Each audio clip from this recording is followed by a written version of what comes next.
कुरुत्वं कल्याणम् आरोग्यं धनसम्पदः शुभं कुरु। Namaste and very good morning from India and good afternoon, good evening to all of you wherever you are. Welcome to Keynote session 9 of the virtual conference on disaster risk reduction, civil engineering for a disaster resilient society.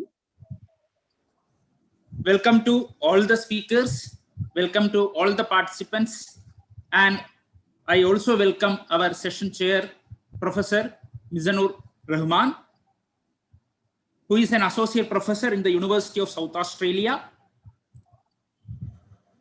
He leads geotechnical research group in the university, and he has a very strong track record of translating fundamental research into industry-funded engineering applications, especially his works on liquefaction, pavement, engineering, etc. are very popular. He has published several international journal articles and has several funded projects from different agencies, and he is on the editorial board of several journals of international repute. And with this brief introduction, I welcome Professor Mizanur Rahman, who is a well-known researcher in the area of geotechnical engineering worldwide. Now I hand over the session to Professor Rahman, please.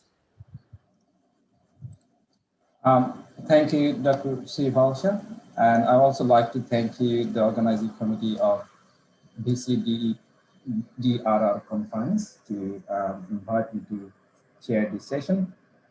I'm really glad, and I also welcome all the audience and our speakers today. And I'm overwhelmed with seeing the number. So far, 167 attending in a single session. It's really great. A great way to continue our profession in COVID situation.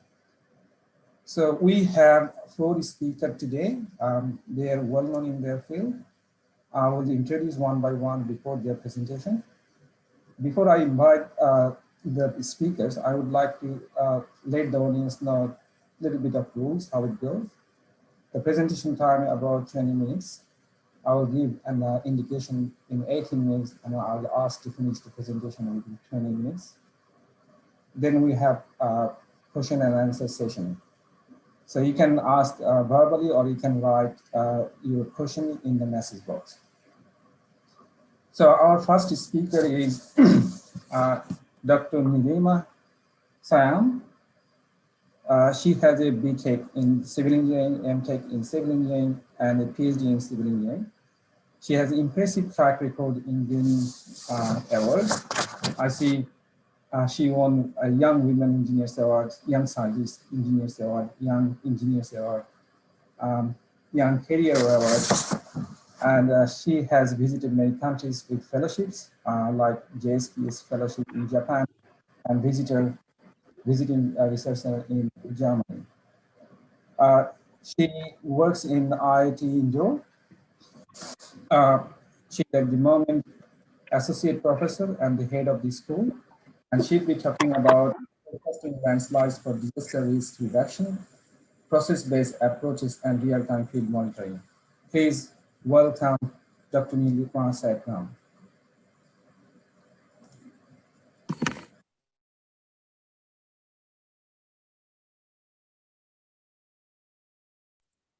Madam, please unmute yourself. I have just muted all the participants. Okay, sure. Thank you so much, Professor Rahman, the chairman of this particular keynote session. I thank organizer, special thanks to Dr. Srivalsha, who has done extremely well organized conference with so much of participation from different parts of the world. I welcome you virtually to India, and we are missing you, especially during this COVID time. Thank you so much again. Shall I share my presentation? Yes, please. Yes, please. Okay.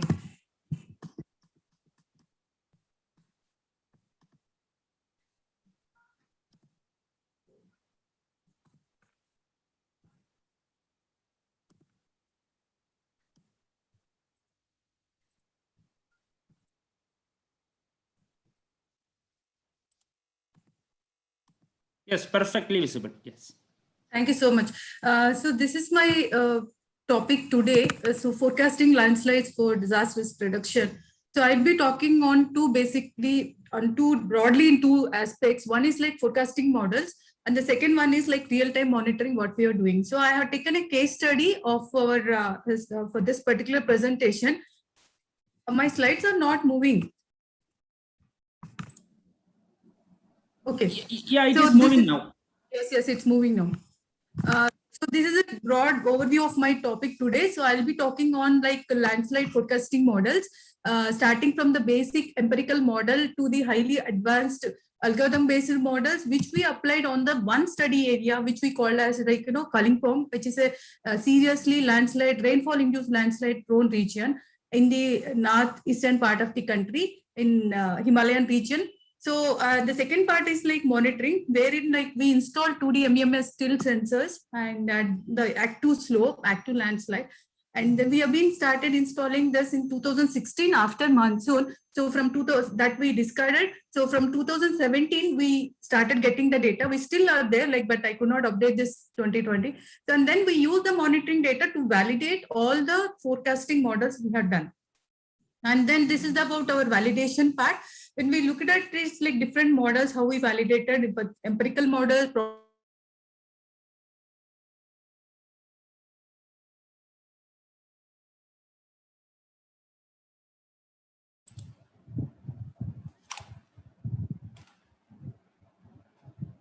Madam, I am not able to hear your voice now. I don't know what about the other participants.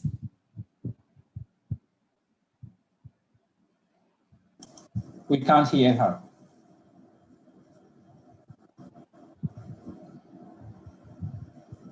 Probabilistic hydrological model. Yes. Madam, your voice is breaking. I think there may be a network issue at her side. Let me. Yeah, she's there. Hello? Yeah, yes, madam. In between, Sorry, your voice was no problem. Okay, so this is overview of my today's topic. Actually, presentation slides are not moving. Madam, can you just stop sharing and reshare once, because now it is not visible. Actually, I could not even go there. Go back to this. No, please stop sharing. Please stop sharing, and you can again share once again. I could not do nothing actually. Now it's moving. Yeah. So this is my study area. No, madam, so this is, actually, your screen is not visible to us. So if you can stop share and share once again. 1 second. Yeah, if you can stop share from the top. I'm actually trying to go back. No, madam, you please stop sharing. Please stop sharing and again Where restart. On top it is there. On top, stop sharing with the red box.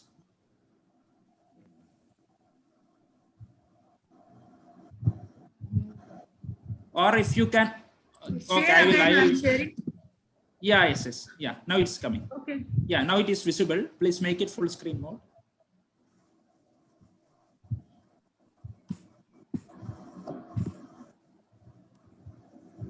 Okay. So Yes. this is my study area. It is in the northeastern part in the Darjeeling Himalayan region. And we have taken this town, and this is called Kaling.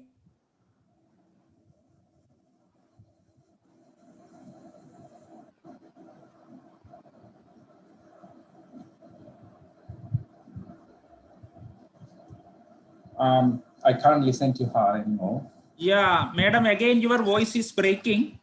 We are not able to hear you.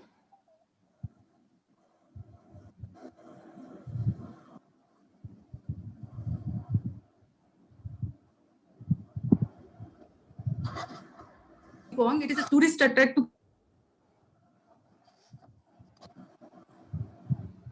Madam, your voice, yeah, again the slide has stopped. I think there is some network issue maybe.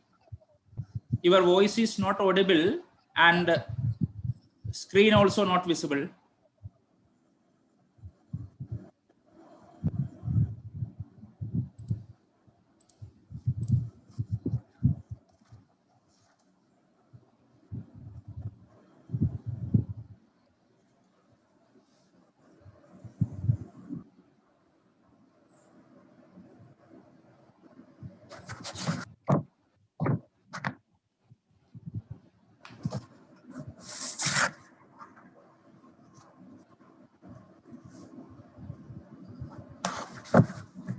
I will just call her. I will just call her. Yeah, I think. Yeah.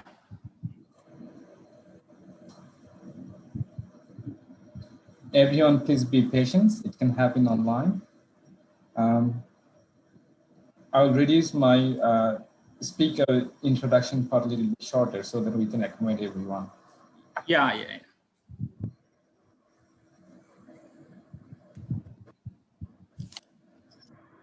Madam, actually, I think your voice is okay. Yeah, sure. Yeah, she told she is just rejoining, so we will wait for a minute.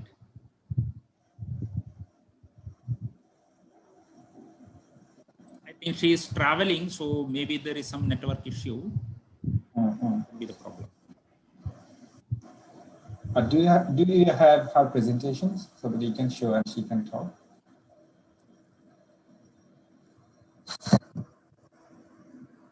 I will.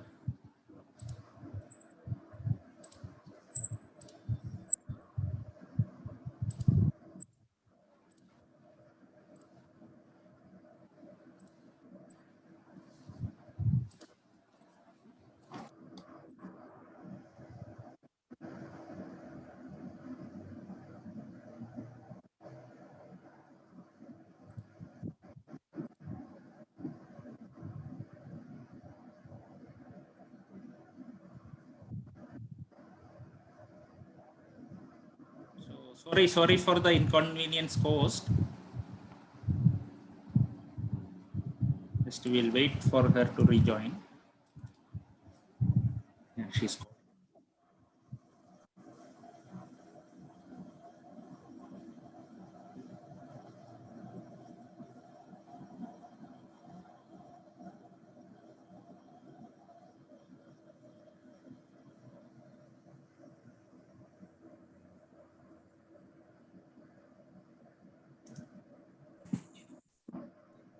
Okay. So, okay, now I'm sharing. Sorry, everyone. Actually, I had some internet issues, it seems. Hello? Yes, madam, your screen is visible now. Screen is visible. Sorry, Yes. extremely sorry for this disturbance No that happened. So this is my study area wherein I have this streamlets which are coming from the top and they're going down the slopes on both the eastern slopes and western slopes, and they're going and joining the rivers either side at the toe. So there is a lot of toe erosion and a lot of erosion along the slopes as well. So this is this part, the Chibo area in this town. This is the face of that, which is very fragile mountain, and there is a lot of have been built up. As I said, this is a tourist attractive location. So people are building 5-story hotel buildings, also hotels, and a lot of educational institutions. And there are a lot of schools here, which are every year there is a big problem in this region. Farmers are literally losing their agriculture land and they are becoming, laborers at some industry. So very serious issue, especially with terms of landslides. And you know that India has 15% of landslides. The landmass is vulnerable to landslide hazard. So this is the actually land use land cover map. As I said, like that, it's like a curved top. On the top, especially all completely built up area, and even people have started building down the slopes, both eastern side and western side. Relatively, we made a lot of field studies, like field visits, and we started collecting some disturbed samples, and we have done some field investigations as well in the starting before putting our instrumentation. So we observed that this area is much vulnerable when compared to the other parts of this particular study area, Kalimpong town. So this is the drainage map. As I said, all the streamlets, locally they call as Joras. So all these streamlets are joining and they are going down the slope, eastern slope and western slope, and built up area is slowly increasing. Actually, it is on the top, it was very much crowded, and even constructions is happening along the slope. So it's exactly expanding thing. And several structures, this is the only road which is connecting to this town. This is the National Highway 31A, and if this road goes completely damaged, every year they do have this kind of failures. The landslide here are not like sudden failure. It's a very progressive sort of failure. And not just only one type of landslides, they do have the debris or mud flows also. So because Himalayas, especially they're geologically, they're highly heterogeneous, very fragile mountains, and within few kilometers there is a change of geological structure and texture, everything. So the landslide phenomena is almost like very different. So in this particular study area, we were trying to focus soil slope because that is more predominant. We also had debris and mud flows also. And this culvert is not very old culvert. It was just built 8 months before, but within 8 months they got the cracks like this, and several structures, houses, all these things have a lot of cracks. So in the starting, we started with empirical method, which is very basic approach. So we want the rainfall data. When we really go and do such kind of field work, we do have a lot of challenges. We had a challenge even with the language part, because India is so diversified, and we had language issue. The people were speaking a sort of Bengal. It's not pure Bengali with some Nepali kind of thing. So we could not communicate, and luckily we have some local NGO, so Save the Hills, and we took the help of the local NGO in carrying out our testing or like instrumentation, installation of our monitoring system, and also in communicating and getting the lot of data. In addition to that, this area doesn't have any rain gauge nearby, and there was only one rain gauge which the Geological Survey of India was operating, which was 9th mile in Teesta. So we started taking the data from, if they have the rain gauge installed in 2010, so we had the only rainfall data from 2010 to 2016. We collected the data and we started looking at the empirical, and this is our threshold curve with power law I is equal to 3.52 d to the power of minus 0.4. So our idea was to generate a very local and regional scale threshold, and then we try to compare it with the other threshold which has been already available in the literature at global scale and with different regional scales. We also want to look at antecedent rainfall. What is the effect of antecedent rainfall on landslide occurrence in this particular region? So we want to see the 3 day, 7 day, 10 day, and till 20-30 days of antecedent rainfall, so that we can understand what is the threshold for this particular region to have event based on the rainfall data. So this is our ID curve. So this is our threshold curve with the power law. So what we observed is like a 5-day event of 0.46 mm per hour can trigger a landslide, and if it is a very flash flood kind of thing, like 24 hours, and if the intensity is almost like 0.95 mm more than per hour, equal to or higher than that, there is a higher possibility of having a landslide in this region. We also try to see that with cumulative, antecedent cumulative rainfall as well, when there is a 20, because this region has a almost like 5 months continuous rainfall. The monsoon is very, very severe. So if you have a 20-day antecedent rainfall with an intensity of around 133 mm, then there will be huge probability to have a landslide. We also try to see ED thresholds, the event rainfall with the duration. So we what we have done is like what will be the different scales we have put it up. It's not just one level. So we want to see the different hazards. So we started plotting it from T minimum to T5, T, etc. I'll explain all this in the next slide.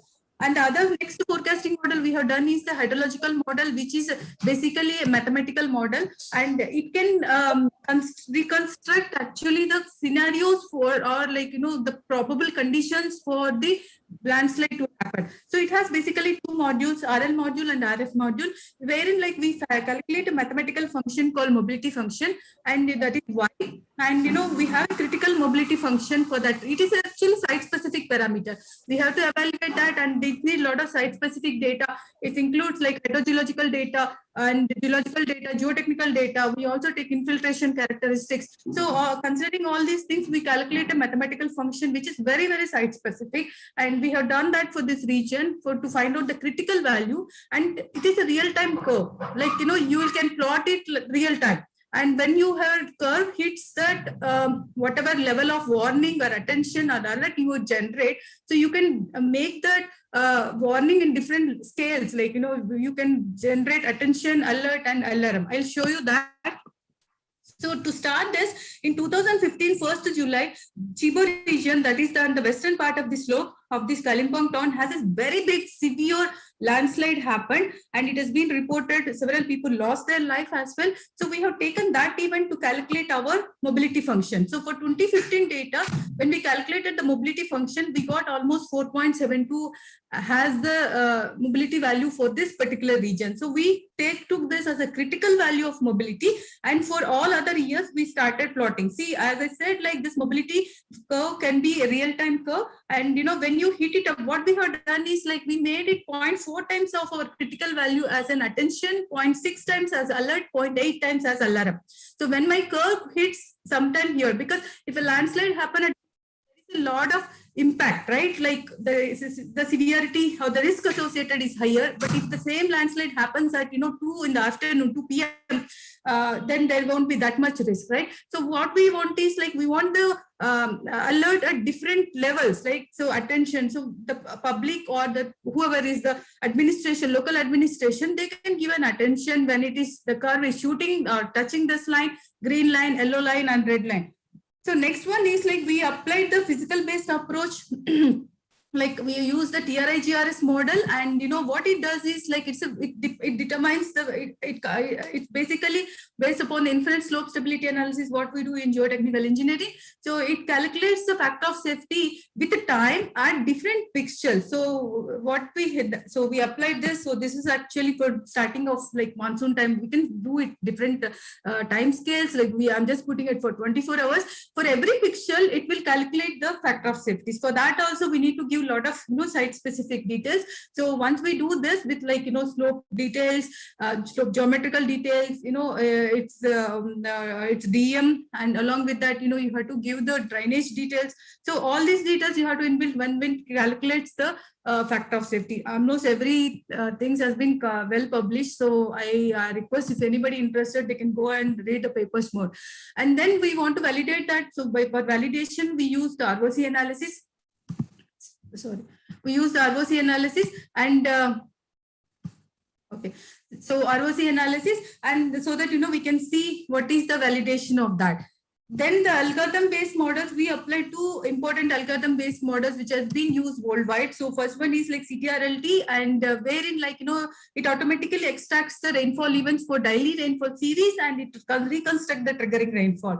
So it goes in 3 different steps. Like first one will be basically reconstructing all the events, rainfall events, and then it depends on the selection of the rain gauge. And as I said, we had only 1 rain gauge to start with, and that too, that from that rain gauge we are getting the daily rainfall data. But for such a detailed analysis, we generally need at least hourly rainfall data. So what we have done in 2016 itself, just at the starting of the project, let me tell you, this project has been supported by DST, and I should acknowledge the sponsor for funding this research.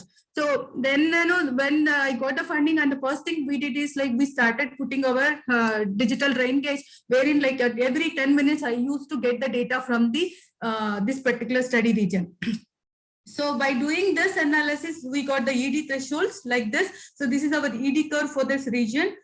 And then second model, actually we are working with our collaborators have developed from University of Florence Sigma model. So we applied Sigma model also on this particular region. It is basically a trial and error kind of thing. We use different Sigma values, and from 1 sigma to 2.5 sigma, wherein like we want to reduce the false alarm. So if you see here, the blue line is a false alarm, right? And red one is 1.5 sigma, which is nearest to this. So what we want is like, we want to reduce the gap between the blue solid line and the red dotted line. So we, I mean, it need to do a lot of trials and other things. Then we find it that the efficiency of this model in forecasting the landslides is much higher, like 0.92. So the idea of applying all the existing forecasting models on one study area is to find out which model can predict the future landslides, especially the rainfall-induced landslides, in a more effective way. So that was actually study that we have done. To validate that, what we have done is like the second important thing is like we started putting our instrumentation.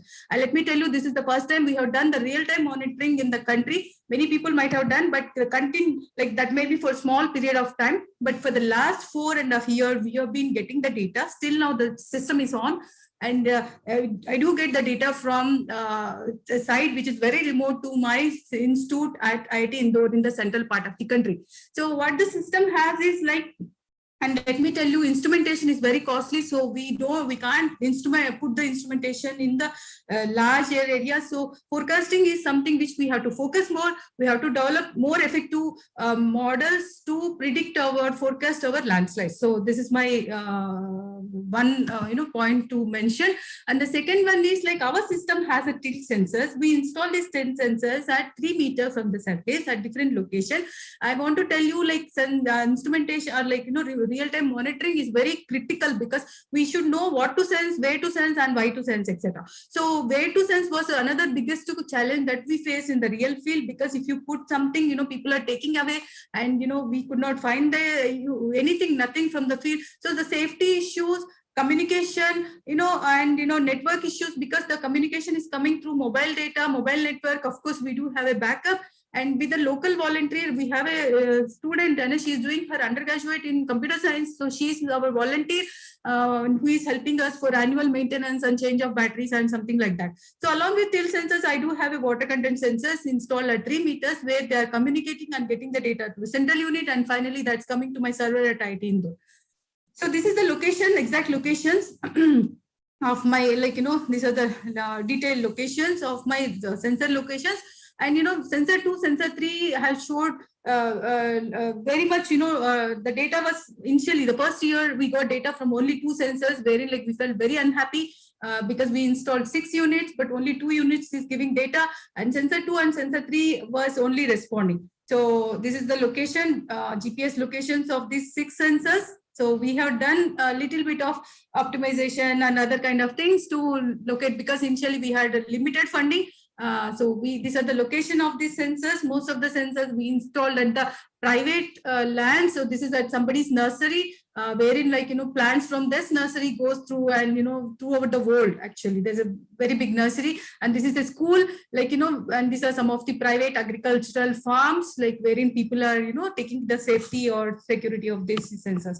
This is how my data look like. So when I select the particular sensor, there are 6 sensors here. If I select that one, and it gives me every 10 minutes X angle tilt, the X is along the slope, Y is the perpendicular to the slope, the ground, and the volumetric water content, of course, temperature, width, battery voltage. So this is the time history of my rainfall data. See, let me tell you, rainfall is also very dynamic parameter, wherein it's not just rainfall intensity. We have different parameters of rainfall that need to be considered when we really want to do the rainfall-induced landscape studies. So this is from, as I said, 2016, we installed after monsoon, so we could not use that data, so we discarded it. So from 2017 till date, we getting this. But there's a lot of interesting things observed. In 2018, amount of rainfall was much lesser than 17, but no number of landslides happened. So we started doing the analysis, data analysis of this complete data. So this is for 2017, 18, 19, and we zoomed it to daily and even hourly changes. So this is our tilt angle change. You can see here the sensor 2, there is a steep rise in this, and this is there in natural hazards. Please refer the paper, and steep rise in the sensor tilt both in X and Y directions, which was very much observed. So we want to see that what is exactly happening at the daily changes also.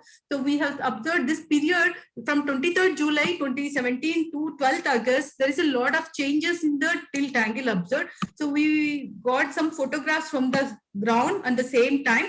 And we have observed, there is a lot of erosion happened, and, there was a road like this. Our sensor is somewhere here, and this complete material got eroded. And here also there is a lot of subsidence observed. The road was like this before, and, something happened here. And this is at sensor 3. Then we have done a lot of analysis, understanding this is 2017 data, first sensor, second sensor, similar to all the sensors we have done with event rainfall, maximum intensity observed 3 days, 5 days, up till 10 days antecedent rainfall, and X and Y tilt. So we took all the data and we started analyzing the data to understand the physics behind the landslide hazard.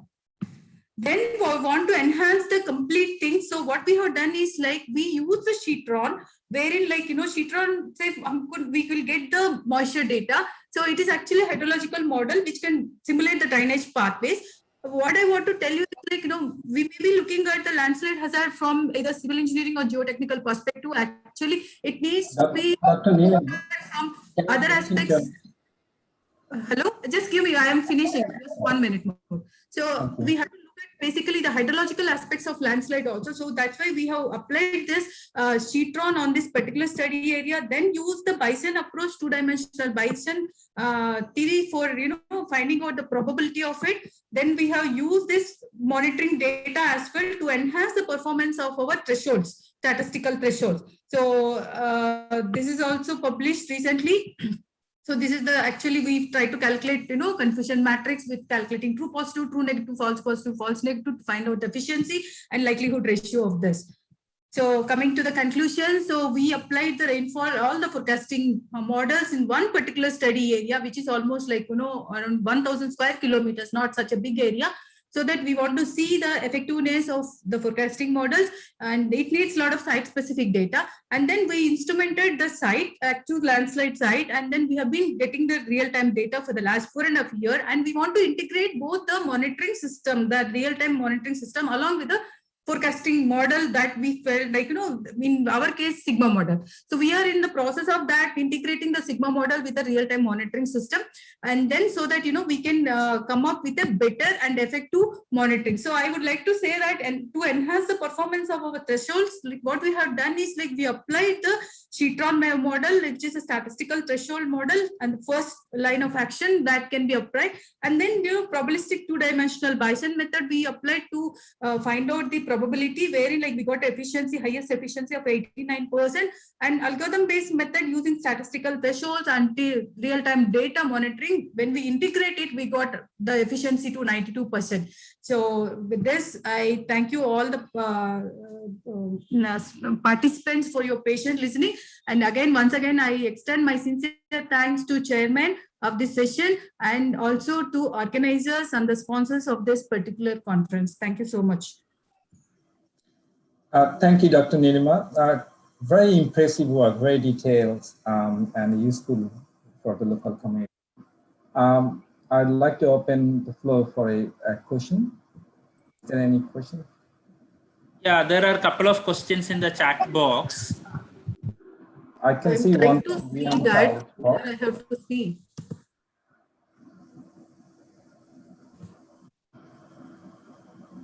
Where should I see?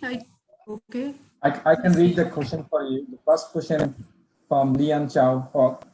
Have you heard of the S curve? That is snake curve method, which is. Can you let me know where should I see, Dr. Shival sir? It is there in the chat. If you go to the Zoom, in Zoom, in chat option, you can see that. Actually, I minimized it. I'm not using Zoom as per IIT guidelines. So that's why I could not. We are not supposed to use Zoom. That's the reason. Oh, okay. Then we will read. He will read it for you, madam. You can just answer. He is reading. I just see the participants only. You can see my screen. Yeah, we are able to see. Yeah, there is chat option. If you go to Zoom, you can. Okay, got it. Yes. Yeah. So where is the message? Chat. Just scroll up. Yeah. Yeah, I have some 11 chats. Okay. In 2018, the rainfall was very less than 27, but the landslides were more in 2017. What's the reason? No, actually, 2017 rainfall is lesser. 2018 has higher. So I didn't say 2018 has less rainfall in terms of, rainfall intensity and other things. But, more landslides happened. So the reason here is like, as I said, like it's not just only the what to say called rainfall only, because rainfall is very dynamic. We can't do that with only intensity parameter of the rainfall. We have to consider other rainfall parameters, which we have been trying to incorporate in Sigma model. In starting, like as I said, like it was really very complicated thing to understand the different parameters of rainfall with actual ground tilt that is happening, because the tilt is this instrumentation is very, very sensitive. And let me tell you what happened in 2019 till first week of August, the rainfall was almost like nothing, but suddenly the peak happened. You might have seen in one of my time histories of rainfall. 2019 after September, the huge amount of rainfall happened, and then there are several landslides started happening. That was one question I can see. what topic to be implemented holistically. Thank you so much. Thank you, Dr. Emma. I think Aman, we'll go. have you heard of ESCOR? No, I didn't heard of that ESCOR you are mentioning, but I will look into that. Thank you so much for the information. Thank you for that, for a very nice presentation, Dr. Nilima. I think we'll proceed. Our next speaker is Dr. Kasub Dashgupta. Yes, he completed his study in civil engineering from Bengal Engineering College, and he has done MTech and PhD in civil engineering from Indian Institute of Technology, Kanpur. He had many awards, Best Presentation Award, also Postdoctoral Fellowship Award from Japan. He was working in quite a range of positions, graduate engineer trainee, then assistant manager, senior project associate, senior project engineer, and assistant professor. And finally, he's associate professor in Indian Institute of Technology, Guwahati. And he'll be presenting today issues in seismic behavior of a structural wall in multi-story RC frame wall building. Please welcome Dr. Kasub Dashgupta.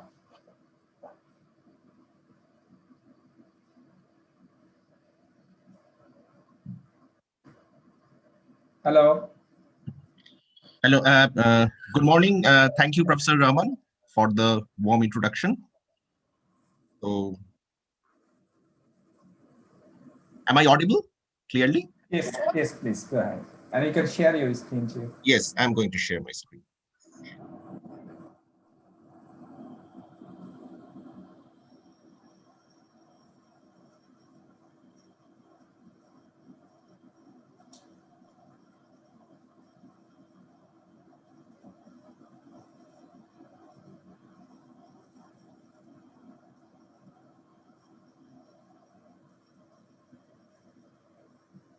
Is the presentation visible? Yes. Yeah. So thank you once again to all the organizers, the participants, and the chair of the session, and to all my other co-speakers. So the topic of today's presentation is issues in seismic behavior of RC structural wall in RC frame wall buildings. Okay, so let me proceed. So this is the outline of the presentation. First, we will have the introduction. Then we will briefly discuss the observations from past earthquakes. Then we'll briefly dwell upon the modeling, what we generally carry out, and in particular for a case study, what we have carried out. Then we will again briefly discuss about the analysis methods and what we have adopted for the study. Finally, we will close with the outcome and summarize the findings. Okay. So to begin with the introduction of the shear wall, all of us know that it is imparted with large lateral stiffness and large lateral strength. Okay, and then when we have the earthquake shaking in any site, if we have a multi-storied reinforced concrete frame building beyond a certain height, it becomes very, very uneconomical from seismic design point of view to adopt the same frame slab beam system. Then we have to impart large lateral stiffness, okay, to the entire lateral load resisting system. And the best way to solve this issue is to provide shear wall. Now, shear wall we can provide in one direction only or in both directions, but then there are certain restrictions, how we should place the shear wall, how we should configure them, and so on. Okay. The shear walls are generally constructed starting from the bottom of the foundation right up to the top floor. So let us see how the shear wall helps in transferring the lateral forces during the earthquake shaking. Okay. So we have the forces generated where the masses are lumped, ideally, in the multi-storied RC frame building. And from the slabs at the different floor levels, we have the forces transferred to the walls. And from different floor levels, the forces get accumulated and get transferred to the foundation. Finally, the soil below the footing or the piles, they resist by means of the usual mechanism. Okay, so when we have large shaking, you have large magnitude of forces which are generated, then your beam column frame system becomes inadequate to resist satisfactorily these forces. So we need to provide the walls accordingly. Let us see the classification of structural walls, what we generally follow as per the structural design guidelines. We have the first category, which is the slender walls, which have the height by width, that is the aspect ratio, more than 2. Okay. Now, as we can see, you can idealize it as a vertical cantilever member with lateral forces, and you have the corresponding bending behavior primarily because you have the long and the shallow nature of the component. So your flexural strength and flexural deformations tend to govern, okay, and they act as vertical bending beams.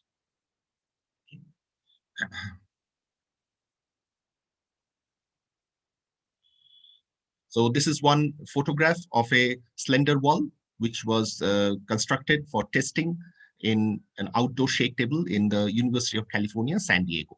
So this was a full-scale test carried out for the first time in an outdoor shake table. The next category which comes up for the walls is for the squat walls, in which your H by W ratio is less than 1. Okay, so you have a vertical deep beam kind of configuration where you have the span as less and the depth as more. So naturally, you'll have the shear deformations governing over the flexural behavior. So they tend to act as vertical shear beams. So this is one typical figure of a squat member, although this is a squat pier, but the behavior is analogous to the squat wall. We have another category for the structural wall, which is the intermediate wall, for which aspect ratio comes between 1 and 2.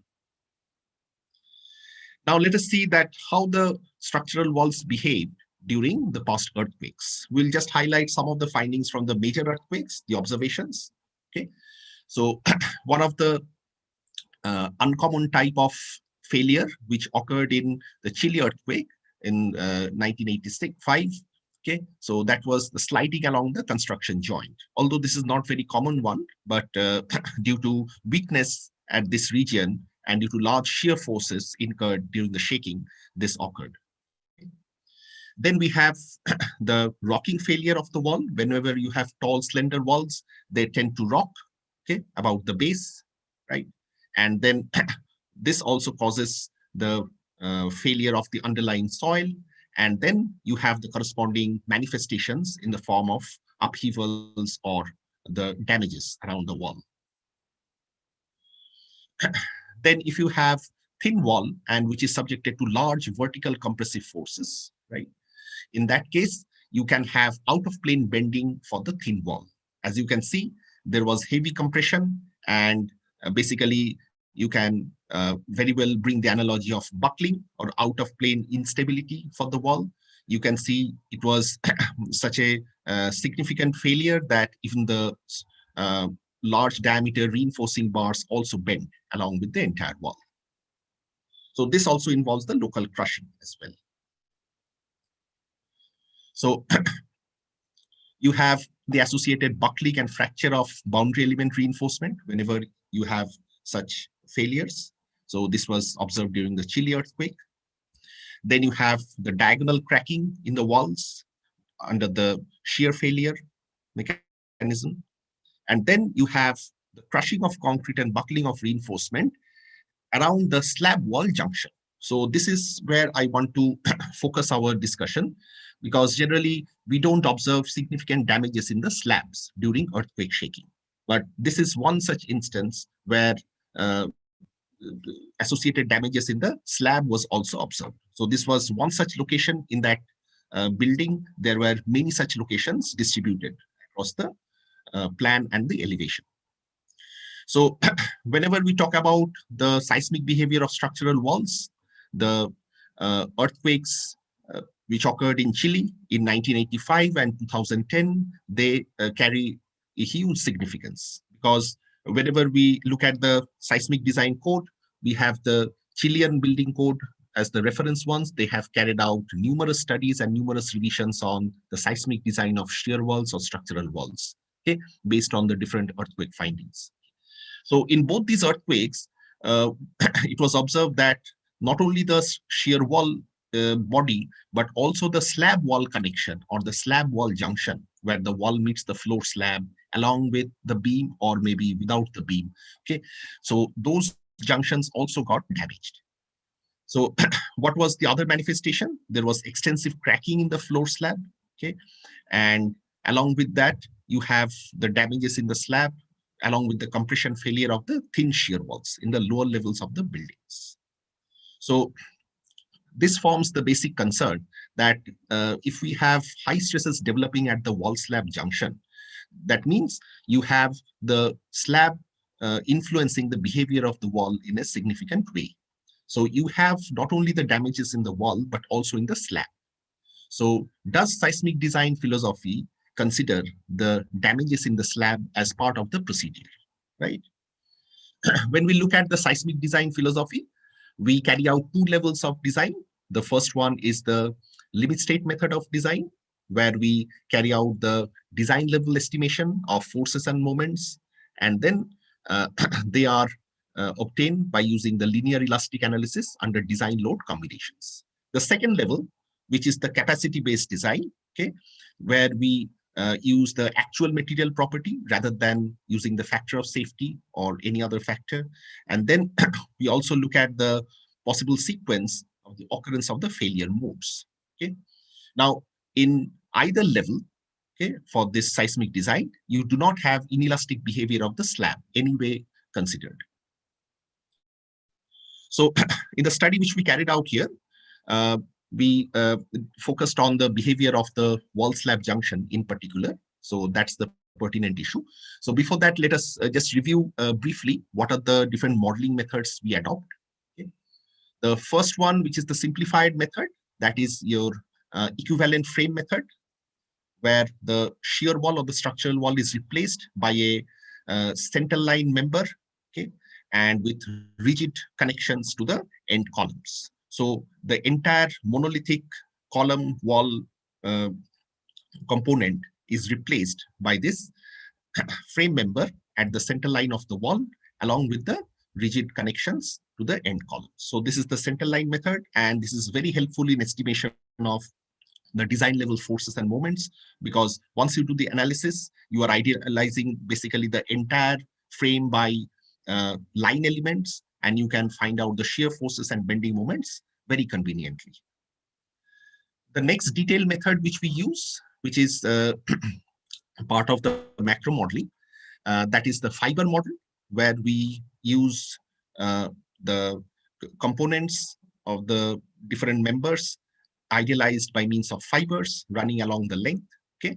And then you can directly incorporate or assign the material level stress strain models, both for concrete and steel, okay? If you want to consider confinement or carry out only for unconfined concrete, appropriate models can be considered. Next comes your micro modeling, okay, which helps us in evaluating the local damages, the detailed behavior, okay, at the component level. So here what we use is we try to have the finite element modeling in any of the available programs, right? So here in the study, Abacus was used. We generally used the brick element, okay, which has 8 nodes in the most simple form. You can have more nodes as well.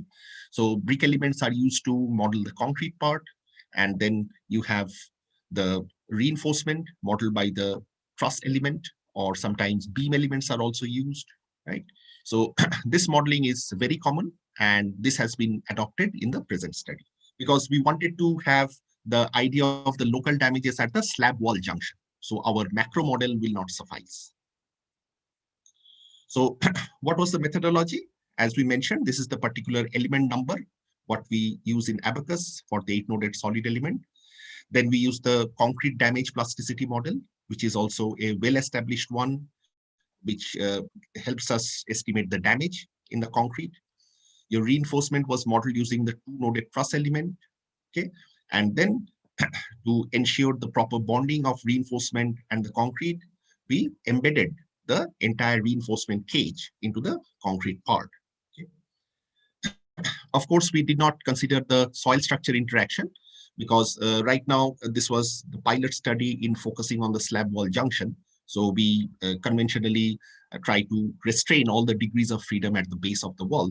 So all the degrees of freedoms were restrained at the base. Further, this study can be extended considering the behavior of the soil and soil pile interaction. So we wanted the in-plane behavior because shear walls are supposed to resist the shear forces, provide the strength and stiffness in its in-plane direction, not the out-of-plane direction. So to focus on the in-plane behavior, the out-of-plane bending was restrained. So this is the schematic figure where we have used the confined concrete and where we have used unconfined concrete. As you can see, these are the boundary columns of the wall. We did not have the columns in the enlarged form. We maintained the same width or the same thickness as the wall. Okay.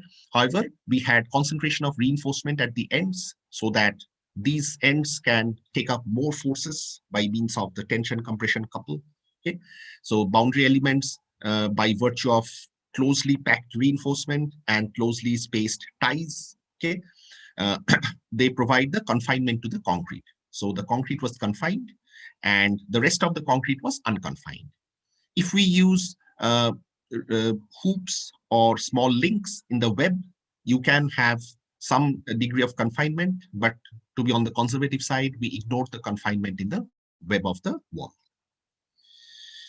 Now, since we wanted to get the idea of the actual damage, so we tried to provide the actual stress strain curve, not with the partial safety factor for material. So these are the general trends where we consider the strain hardening of the reinforcement. We don't ignore that, and we consider the unconfined and confined behavior in the proper way. So these are the generic stress strain curves which we used for concrete in tension and compression.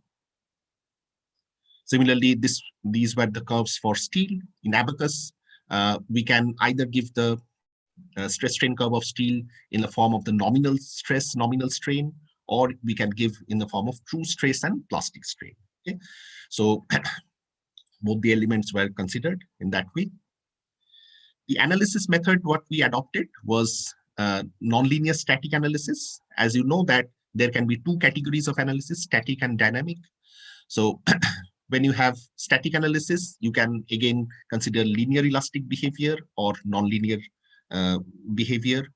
So here we focused on the nonlinear static analysis. We didn't go for the dynamic analysis because for dynamic analysis, we have to define the hysteretic rules, and hysteretic rules for shear walls, they are not that well established, although people have carried out studies and proposed ones.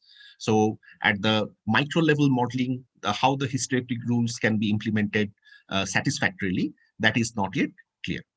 So we adopted nonlinear static analysis, and then we categorized into three types of models. One is the frame shear wall building, FSWB, where it was 10-story building and without any reinforcement. The full concrete damage plasticity model was used. Then to simplify computation, we had a smaller height of building, 5-story building with embedded reinforcement, and we have used CDP, concrete damage plasticity. 10-story building with reinforcement, that will be computationally very heavy, so we wanted to avoid that. And then we also had the 5-story building without reinforcement. Then we had exterior shear wall slab connection, EWSC model. Here we had only the wall and the slab, not the entire frame. So it was with reinforcement, and the slender shear wall, SSW, with reinforcement. Okay. So these are the different models. As you can see, 10-story, 5-story, the shear wall slab, and the slender shear wall. These are the reinforcement details, and we tried to see the maximum damage. So we wanted to carry out the analysis for the minimum vertical steel and the maximum vertical steel. So these are the schematic ones. As you can see, since we expect damage in the wall slab junction, we had the finer discretization of the slab in the vicinity of the walls. Okay, and we had the static pushover in this direction. So we did not have the discretization in the out of plane region for the wall. So what are the results? As you can see, very importantly, the tensile damage pattern showed a distinctly different behavior. We can see how the entire slender wall gets paneled into small squat areas. Okay, so these are divided into small squat type of walls, okay, for the corresponding stories, which is contrary to the conventional thinking. Because in a slender wall, when we do the design, we think that the damages and the inelasticity will be concentrated at the bottom only, but wherever the slab is coming and meeting the wall, we can see the damages. Also, we can see the strut type of formation, diagonal strut formation, okay, where the forces are transferred from one floor level to the other. Right? So these are the different manifestations. Also, we can see that in the slab wall assembly, we have the damages in the slab. So in the conventional way, we think about the B region and the D region in the wall, where we have the damages in the D region only, and B region we have. You have 2 more minutes. Right, I'll finish quickly. So in the Bernoulli region, we have more uniformity in stress distribution, closed form expressions are available, things are more in control. But in disturbed region, we have the cracking and the damages. But here we can see the disturbed region is manifested at each and every floor level. Okay, so that's the contradiction to the conventional thinking. If you see the tensile damage pattern of the slab, we can see that depending on the different specimens, the extents of the slab damages also vary. Okay, these are the contours of the tensile damages from Abacus model. Okay, so slab is getting damaged. That is the bottom line of the finding. Then these were the different dimensional reinforcement details for the wall slab connection. So if you see the different levels of damages at the different drifts, okay, so with the increase of vertical steel, we express that express the damages through the crushing of concrete, okay, and we can see at the different drift levels how the damages vary. Then you can have the variation as per the aspect ratio. Okay, so here H by W is for the individual panel is more close to the slender part, or it is more than the squat one. Okay, so you can see the differences in the damages in the walls and the slab. Okay? So these are the primary findings. So with the aspect ratio of this wall panel, not the entire wall. Okay, so between two floor levels, the aspect ratio of the story is influencing the propagation of damage in the slab and the wall. Okay, so with the change in the vertical steel amount as well as the aspect ratio of the wall panel, your damages in the slab and the wall slab junction, they vary. So primarily the finding is that we need to focus on this damages in the slab and the wall slab junction in more detail. So this is the summary. We have the formation of diagonal strut in the wall panel between the floor slabs.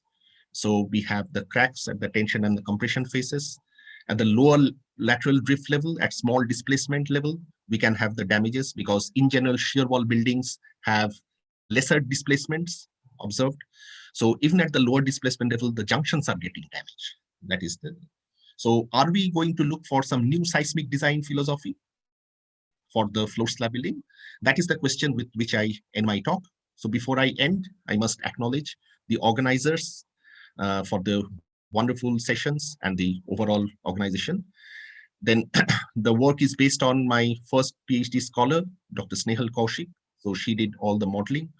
Then I must acknowledge the Department of Civil Engineering, IIT Guwahati, Professor CVR Murthy, from whom I have learned a lot of things. And then ERI USA, from where I borrowed a few figures. And finally, MHRD Government of India for providing all the support. Okay. So thank you all for the patient listening. And I'm free if you have any question. Many thank you to Dr. Kaustubh Dasgupta. Thank you very much. Do you have any questions for Dr. Dasgupta?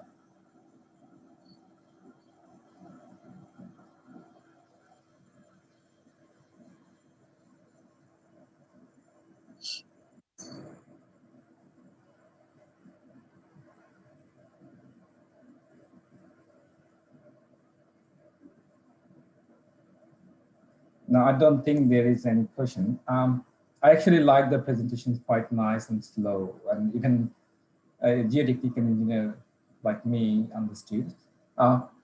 We got a question. Can I see the question? How to model composite, that is steel profile encased section using fiber or finite element modeling? Okay, it's a very good question. Yeah, so it's a very good question. Generally, when we use the fiber modeling, if I just go back to my slide where I discussed the fiber-based modeling, just a second.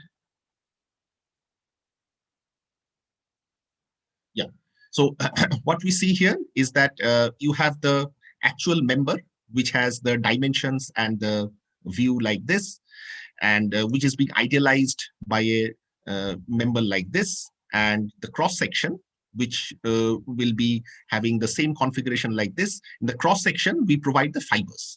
So as you can see in the third figure, we have the fibers marked as red dots representing the steel bars, and the rest are the concrete fibers. So if you have composite section like steel encased concrete, so you can have the same type of discretization. You can have the fibers with the steel behavior in the outer part, and you can have the concrete in the inner part. The concrete may or may not have reinforcement, as you can figure out. Okay, this was for the fiber. And when we refer to the micro modeling in finite element analysis, okay, so what we did here was the concrete was modeled using the 8-noded brick elements or the solid elements. So the same element can be used for the steel encased concrete or any concrete portion in the composite member. Okay. Similarly, you can use the same brick elements if you have encasing steel or if you have steel in any form. If you have steel as elements which are represented as lines like trusses or beams, just as reinforcement bars or steel fibers, then you must adopt the truss element or the beam element. Okay? As you can see in the top right hand part, that is the reinforcement cage. So these were the truss elements and beam elements, and these you model separately and embed into the concrete part. In Abacus, we use the, right? So we can embed them, and then you can have the fully bonded or the composite behavior. Unfortunately, here we could not model the cracks. The formation of the cracks in our study, we could decipher or figure out only from the tensile strain contours, where it was exceeding the cracking strain, right? So that was the shortcoming of the study. Hope it answers the question for the modeling composite. Thank you. We have 2 more questions. If you can answer them quickly, that would be great. Yes. Of course, we can discuss this later after the session. I have some question to you. I'll ask probably later, not now. Can you see the question? Can you read it? In the chat box, the first question is, what should the reinforcement details to avoid shear failure at slab shear wall joints? Does IS 13920 provide for such reinforcement details at slab wall joints? Unfortunately, no. There is no reinforcement detail specifically for the slab wall junction. What the detail which we adopted here was entirely from the monolithic beam column junction. Okay, that detailing is available in SP34, the reinforcement detailing handbook. But then in IS 13920 specifically for the special structural wall and the slab joint, we do not have currently the reinforcement detailing. No. Thank you. My mistake, my apologies. I didn't mention the person who asked the question. The first question asked by Punashri Pandnis, and the second question asked by Pinoy Roycho. There is another question by Muhammad Azmal. The question is, will the uses of fiber reinforced concrete decrease the section area of shear wall? It depends on the strength and the other characteristics of the fiber reinforced concrete, right? We did not use the fiber reinforced concrete. It was ordinary concrete. So it all depends on the strength, the grade of concrete what you're going to use. If it has been the same grade and the compressive strength or other characteristics, the shear wall area will not reduce. Okay? So it all depends on the strength and other characteristics. Yeah. Thank you very much. Thank you. Very nice presentation. Our next presenter or speaker would be Dr. Bhavani Rao. Sibash, could you please change the slide? I got a little bit details from internet about Bhavani. I'm very fascinated with it. She has a BSc and Masters in Physics, and then Masters in Radiation Oncology Physics, and finally PhD in Interdisciplinary Studies.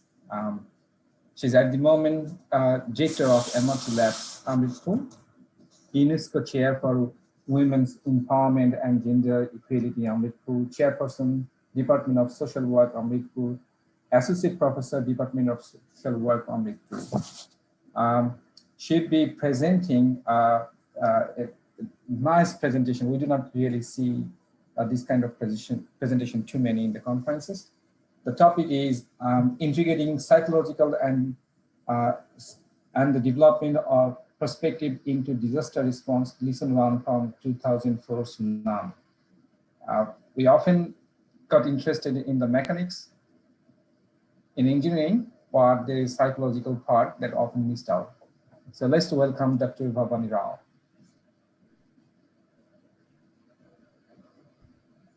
Hello, everyone. Thank you for having me at this conference.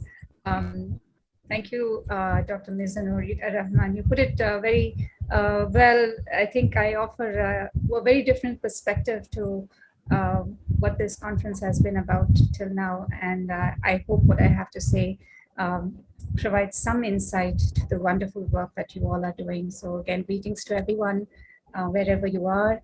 To Dr. Srivalsa, thank you so much for having me here, the event organizers of the conference, Dr. Mizanur Rahman, the special chair, the esteemed speakers, and with the audience who's watching. Really very happy to be here and happy to share a little bit of what I have learned on disaster management and disaster response with the esteemed colleagues who are very focused on getting the foundations and the sciences around disaster management fixed. So I offer a slightly different perspective, the human perspective.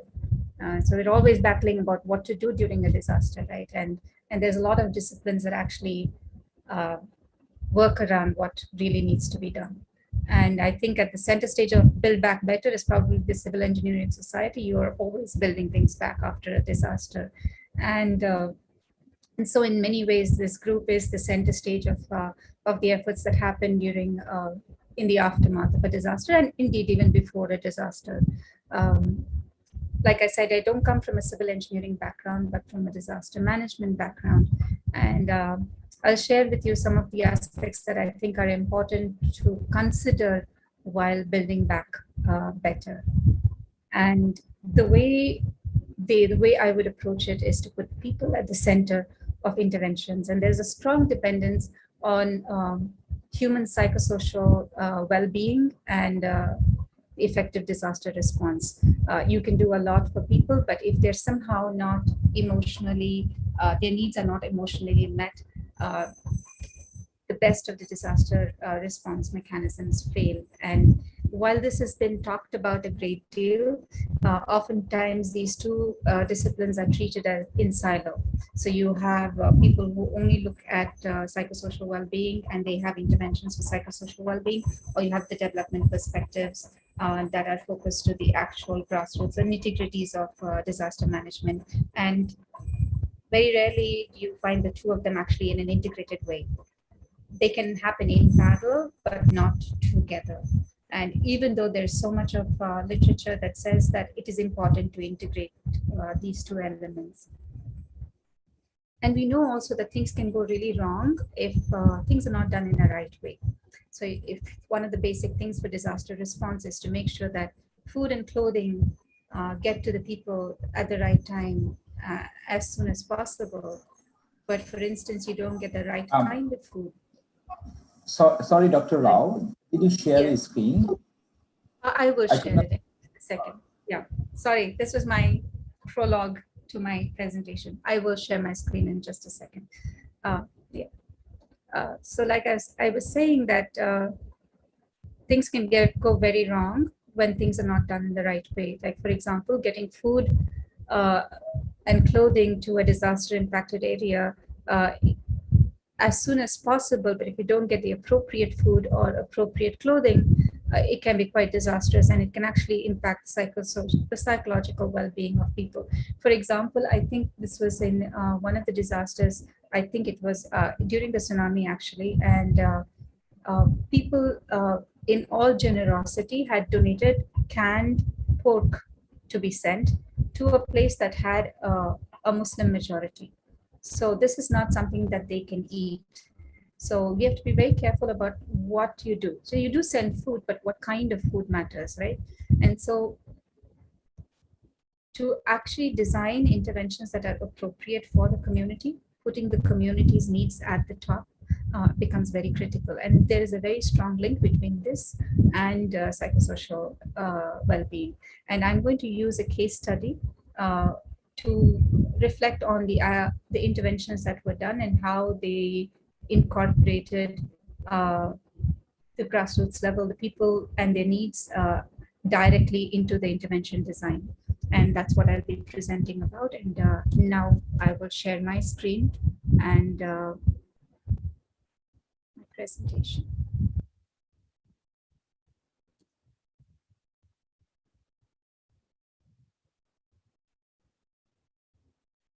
Are you able to see my screen?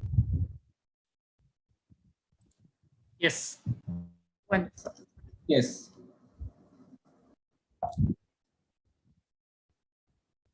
Okay. So the idea is to put people at the center of interventions. Who are we building back for? We are building back for the people who were impacted by the disaster. And so it is important and critical to put their needs at the center of anything that we do. Here I'm going to present, I'm keeping this talk really high level because the audience is from a very different discipline. They seem to be from a very different discipline. So I'm not going to get into the technicalities.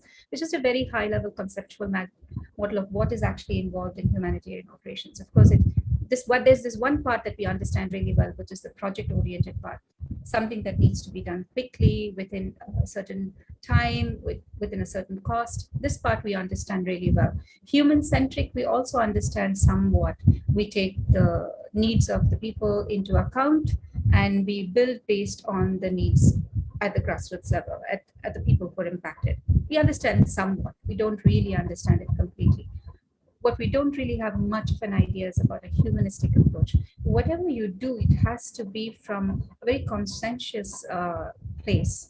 And this is something that is very intrinsic to the philosophy and to the personal approach of each organization or person involved in humanitarian operations or any disaster response for that matter. So again, there's this very large human element to anything that happens in disaster response or indeed building back better.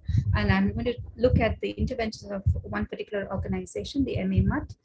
The MAMUT is an international NGO with a consultative status with UN ECOSOC. It has spent over $100 million in disaster relief, and it has been active in over 30 major national and international disasters relief efforts and building back over the last 2 decades. Just to show you, give you an idea of the geographic spread of the interventions. These are the places in India and around the world where MAM has been active in disaster response and relief efforts. A lot of work was done during the 2001 Gujarat earthquake, the 2013 Uttarakhand floods, the 2004 tsunami, both in India, in Sri Lanka, and in the Andaman Nicobar Islands, the cyclone in Orissa, I think that was in 2011, the Nepal earthquake, and even the Pakistan earthquake, which we haven't put over here through partner organizations. We've also had, through our partner organization, done relief work among the Rohingya camps that are there in Bangladesh at Cox's Bazar. And so, like, there's a very wide network of organizations under the MAM that has worked towards several disaster risk reduction efforts. Here's a quick quote by one of the people who was the undersecretary for the United Nations, and he was very interested in disaster risk response. And so he came personally to visit the sites of MAM to see what was being done. And if I may quickly read out, this is the last bit of the quote. I think the international NGOs and the United Nations agencies have something to learn from the work of Amma, what she's done, what she's been able to build. And this has been in light of disaster response and delivery, the efficiency of delivery, and the nature of the response was something that really struck him. And he had recommended that there is a lot of lessons that can be learned. And what I'm going to try and do is to offer you some of the lessons that can be drawn out of these efforts. I will focus on the tsunami response, which is, and specifically one particular area, which is in Kerala,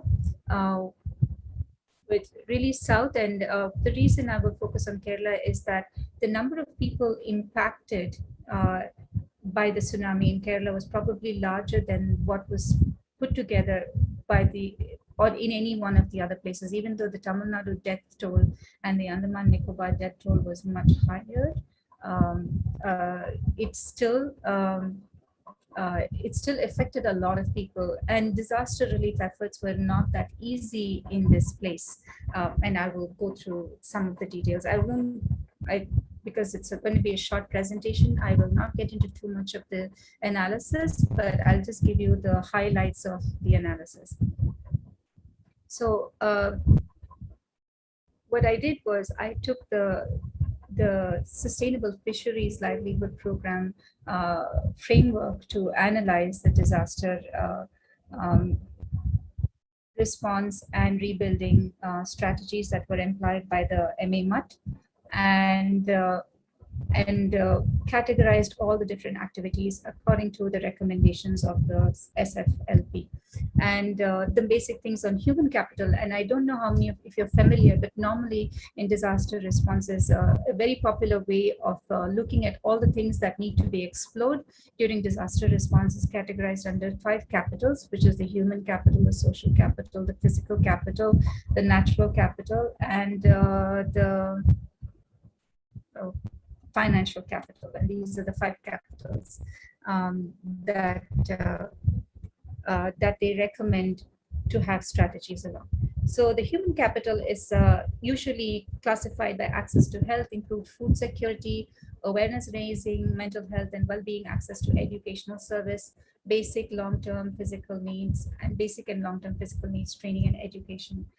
So here are a couple of, it's a kind of a picturesque, all the different kinds of activities that were carried on by the MAM during the 2004 tsunami.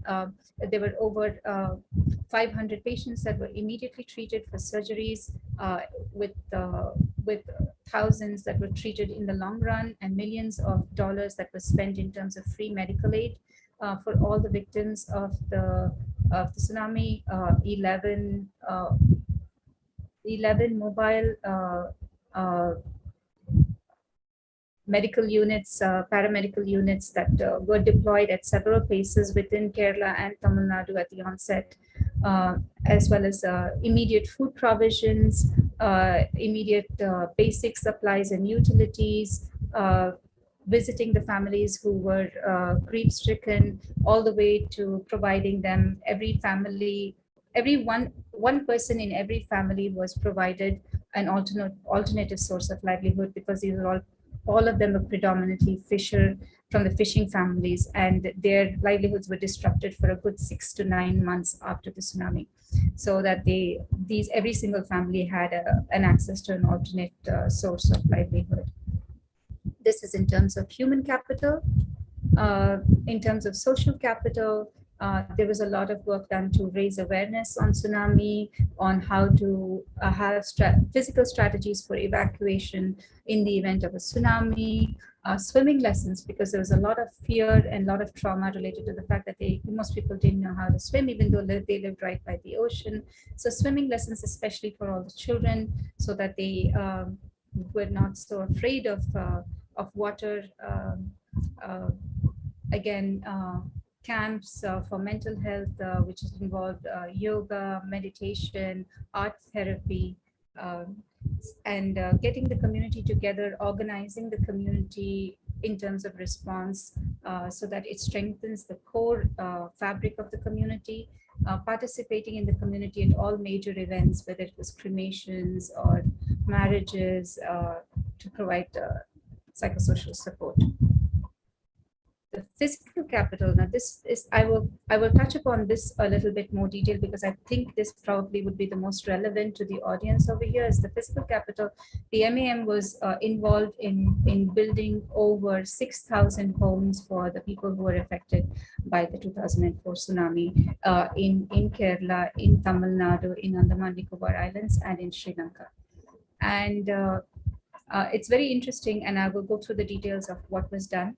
Apart from the house building, the physical capital also involved in providing common utility structures like schools, bridges, and of course,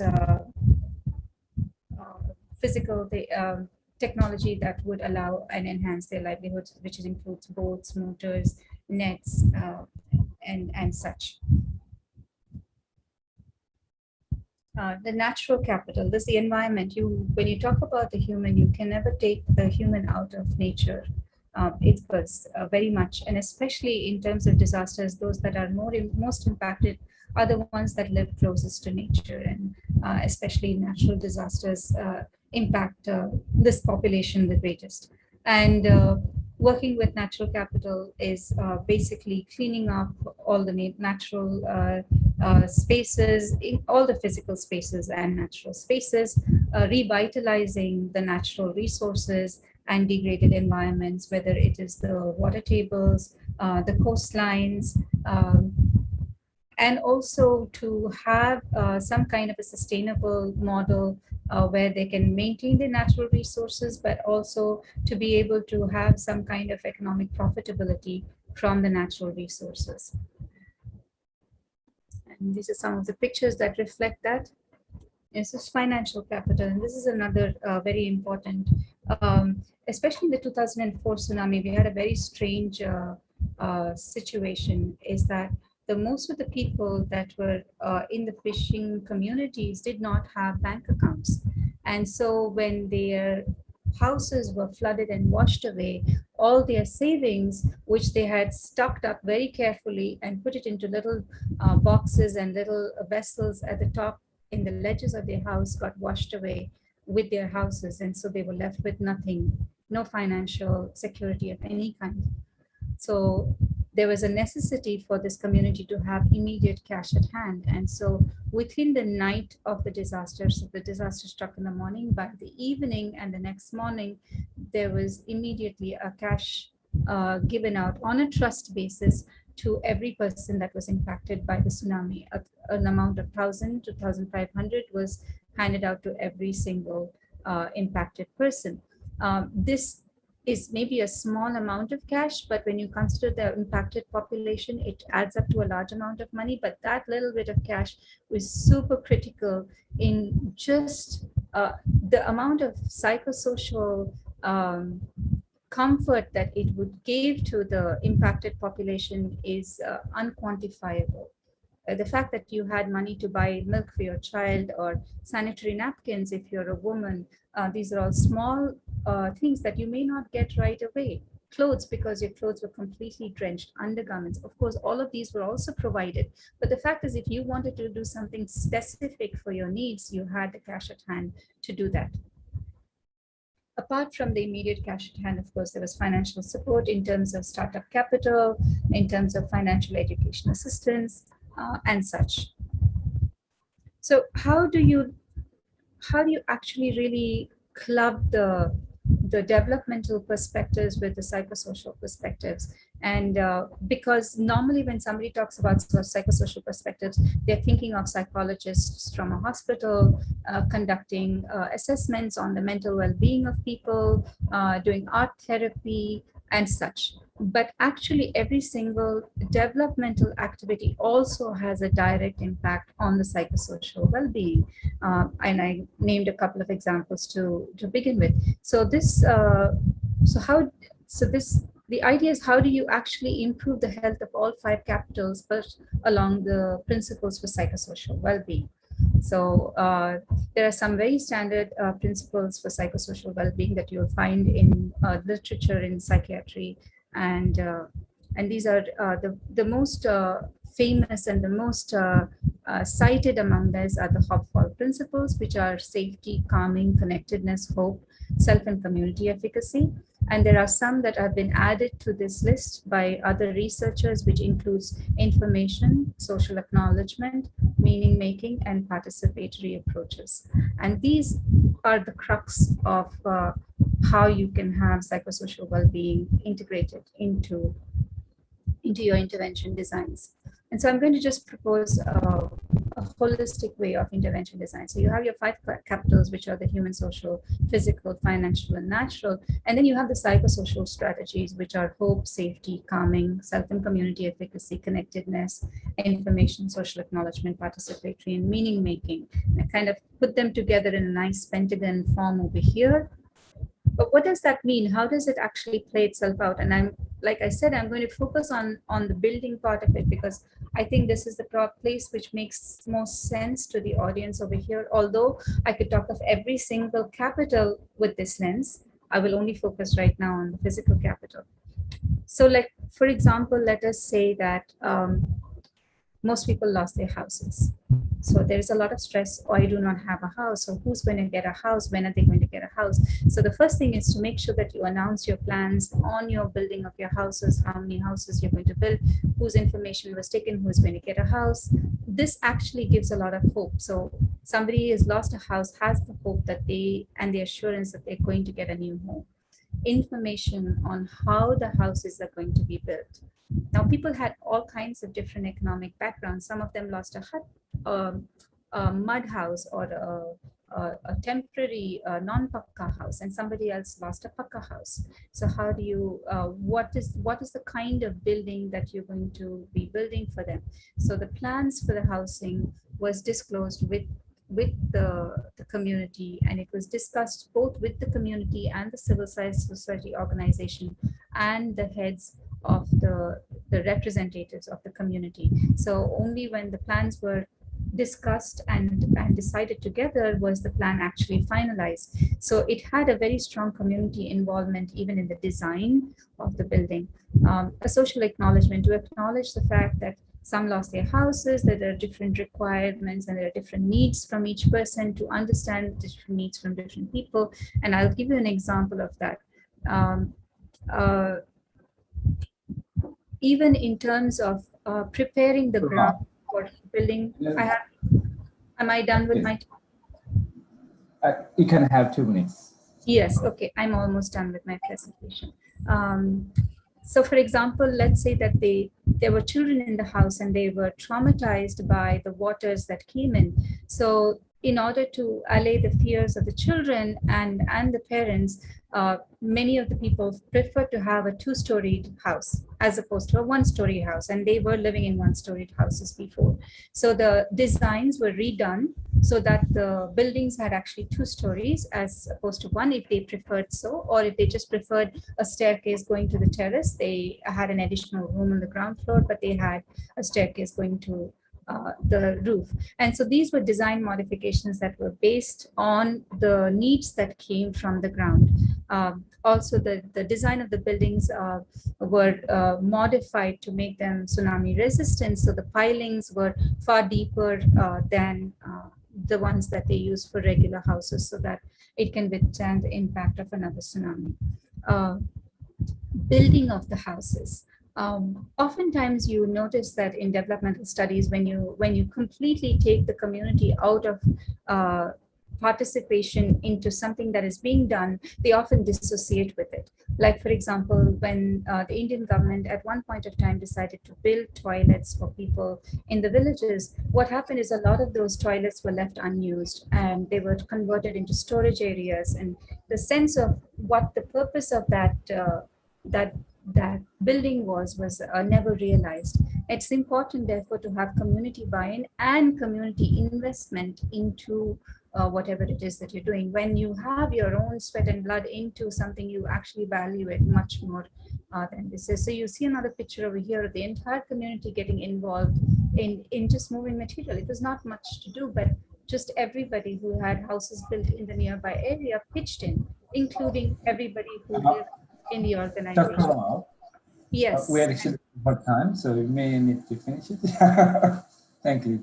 Yes, I am done. So I was just trying to make a point that it is important to consider all these psychosocial elements and these psychosocial strategies into any element of disaster risk response and recovery. And that's the point that I was trying to make. And I'm done. Thank you for your questions. So do you have any question, please?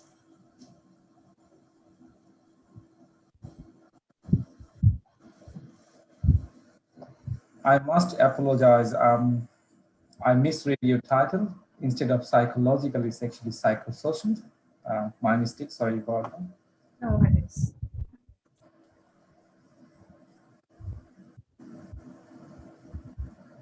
I will just assume that if there is no questions, that everybody kind of agrees with me.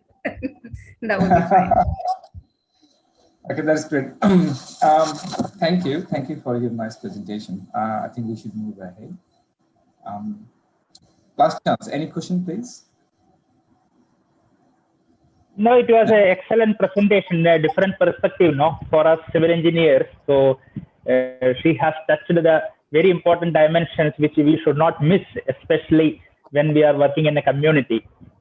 So because buildings also, we are building for the people. So it was a very good point he has highlighted today. Thank you.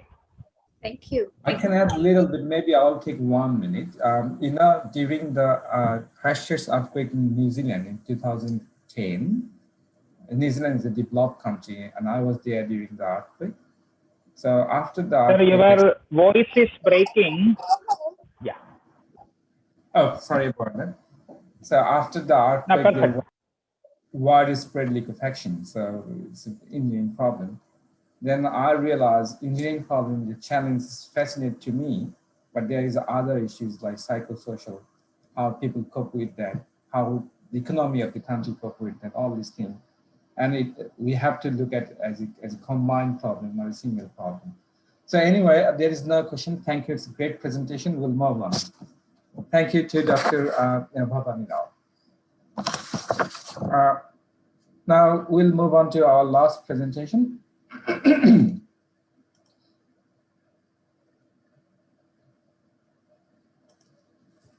Our final presenter is Dr. Shu Ching Yang.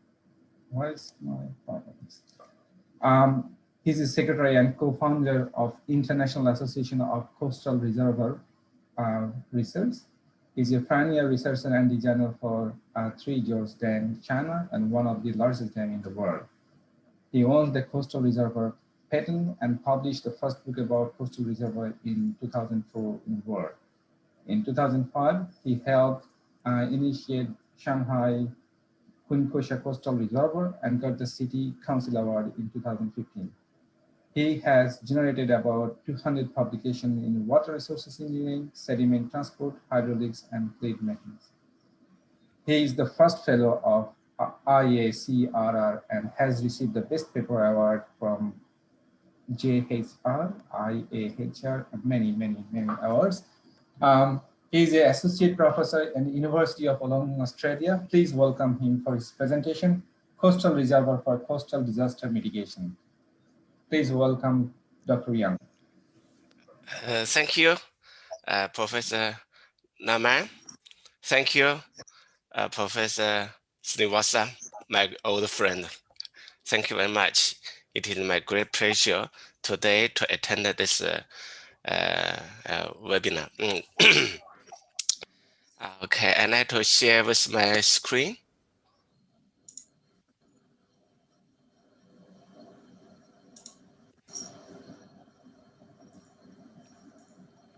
Can you see my screen? Yes, Yes. you can. All right, very clear? All right, Yeah. and I to record to Perfect. my computer. Okay. All right, today and this week, thanks for Professor Srinivasa to organize this very good conference, disaster risk reduction. Before we start, I very agree with Dr. Nao's presentation. If we talk about the disasters, we have to know people first. People will be our center. Otherwise, our discuss is meaningless.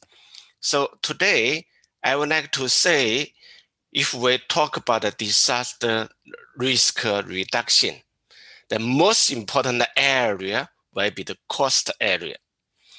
And if we talk about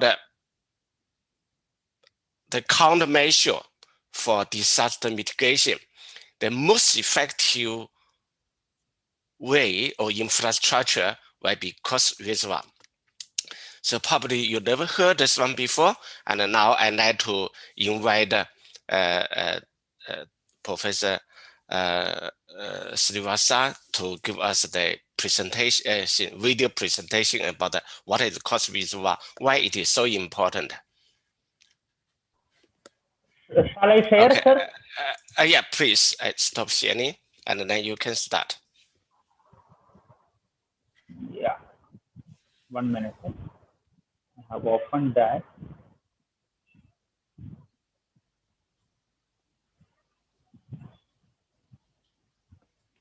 Can you find it? Otherwise, I can. No, I have, but while sharing, I'm not able to see that video here. I have opened the video. While I will share my entire screen. Yeah. Please let me know if that is not working. Beautiful. Water, the most precious resource on earth. Are you able to see the screen, sir? Video? Yes. Yes. Yes. Yes. Audio is clear? Yeah. Yes. Perfect. Yeah. Then I will go ahead. Proceed. Yeah.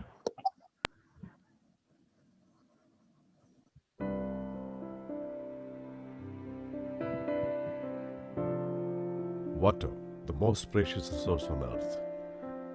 Only 2.5% of world's water resource is fresh water, and out of that, only 1% is easily accessible, remaining trapped in glaciers.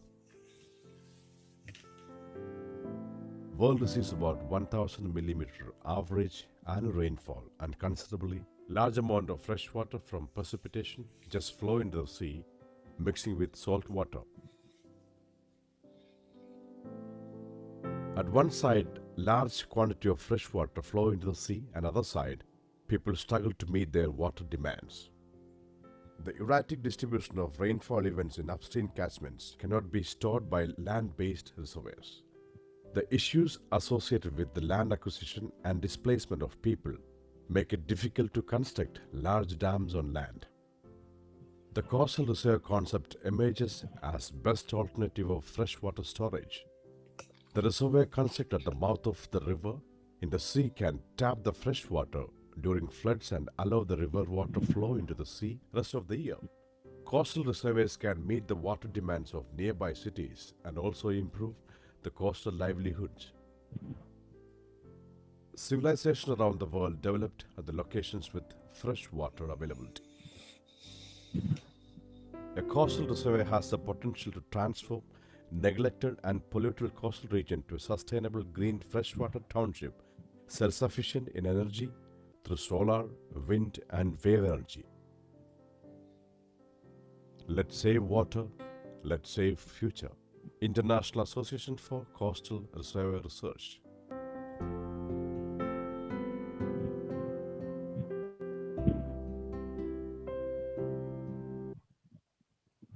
Thank you. Professor Srivastava made this wonderful movie. I always use it. Okay, now I start to share my screen. Okay, today I will talk about the coastal disaster and why coastal disaster is the main challenge. Other things can compare with coastal disasters. Only coastal disasters are most important in the world. And the second one, what is the coastal reservoir? And then the third one, why coastal reservoir will be effectively mitigator for coastal disasters. Conclusion. First one, look at the people, where our people live, and then you can see the red color one, the people population is the intensity. And you can see in Australia, all the people live in the coast area. Same for this continent. Only the Indian people is almost uniformly distributed, and then all other places are coast area. So this is why coast areas are so important. If we talk about disaster, we have to say natural disaster and human disaster. For natural disasters, we have the wind, we have the rain, storm, typhoon, flooding, tidal, storm surge, earthquake, and tsunami, all related to water. And human disaster, pollution, droughts, and dam break, all also related to water. And then because now almost 90% of people are living in the coast area, in currently 50%, and the coastal disasters, and also in future, the sea level rise will have new disasters for us. So this is all things we have to mitigate. So how to mitigate all these problems? We say one of the main driving force for disasters is the earthquake. Where the earthquake comes from, we can say Pacific Ring or the fire. We can say 1 out of 3 people in the world is, I hope I start. Okay, let me see whether I had the recording. Anyway, is exported to earthquake. 440 million live near this one of the 220 most dangerous volcanoes. 1 billion people are exposed to floods. This is the problems we have. Look at the flood event because of climate change, the flood events, how many floods, how many times we will have increase in this way. And then the same for the people's life loss and all other things. If we talk about the tsunami, remember in this day, Boxing Day this year, Indonesia happened here, the earthquake, and kill our people in India, so many areas, so many people, and so many people lost their house, and you can see the biggest one, all related with water. If we talk about floods, because a heavy storm raining, and then 2011 in Brisbane, Australia, and Bangkok, and Bangladesh, and India. If we look at this year, India, this state, how many people died because of flood, and how many people have been displaced? More than 1 million, and how many houses have been flushed away? 50,000. And then this is a big number. And then this is all the natural disaster. We also have the artificial, made by man-made disasters. For example, now in this year, and they have the dam break, and then collapse, the flood, all the people's dead. And also in this year in Japan, because of tsunami, and then nuclear plant problems. And if we talk about pollution, and then coast area, this is the Indian coast beach, and then red tide, this is also made by man. And now we also have the big problem that is water stress. We don't have enough water. India, United States, Australia, China, most about 70% of the people in the world now we don't have enough water. And this is what happened in Chennai in 2019. So we have so many disasters you can see. And now we talk about the coast reservoir. What it means coast reservoir? Look at the water. This is a paper figure from a paper published in Science, the top journal. It says in the water every year we have so much water. It is unit is 1,000 kilometer cube per year. And how much water we use for domestic 0.38. You compare this to every year we only use 0.8% of the water. How about as crops, irrigation? How irrigation from the water, from the river, we use so much water compared to this number, 5.8%. So our conclusion different from other people. We say the water is not only out of water, water is not out of river mouths. And our previously, people say we don't have water in India. You need to link the rivers together to divert the water from the Himalaya to the tip of your Karahuka or Karnataka. Because they have the assumption the water here is too salty to drink. I can say this is wrong. If you put the sensor here to measure the salinity, you will find it is sweet water in flood season. After the monsoon, and then your sensor will tell you this is true, but not true in the monsoon season. And for water management, currently what strategy we use in flood season, and then we just dump our water to the ocean without conservation. And after the dry period come in, and then for another 6 months here very no rain, and then this two of them mixed together. A group people try to convince our government to say we're very smart, we can use desalinations to separate two of them. That is stupid. Now we have this method, the same assumption used in Australia, almost every capital city. That is wrong.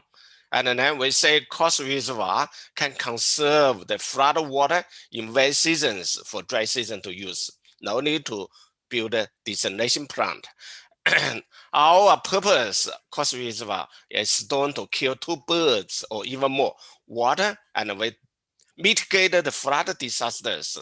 And then we also have to use it for water supply. We can also to mitigate the pollutions.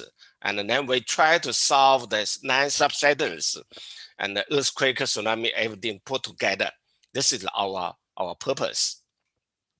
So I give the definition of coast reservoirs. We say a water storage in a large water body in the sea, where the inside and outside water are different in physical, chemical. We say salinity will be different or other parameters. The location, the purpose could be used for drinking, irrigation, industrial, flood defense, land reclamation, energy, tidal control, farming, fish farming, balance water, recycle, everything. Okay, this is the water cycle. This one already almost in every textbook, you can see this one. We say water cycle. Many years ago, 1,000 years ago, people drink the river water, the Ganges River or Indus River. And then after that, people tried after the invention of the concrete, civil engineers invented the dam. We drink the water from the dam. Now, today, and after today, you or your grandchildren will try to build the dam in the sea. Before, the runoff mixed with the seawater, and then you keep part of the water in the sea. That for two purposes: one, mitigation, disaster mitigation, flood water, and another one is water supply, because this is a barrier. So tsunami, by earthquake or something, this is a barrier, a barrage for you to provide the safety for you. And if we say the cost reservoirs, easy one for you to imagine is barrage, and then we have the storage here, but this one has some problem, water quality or disasters or something like that.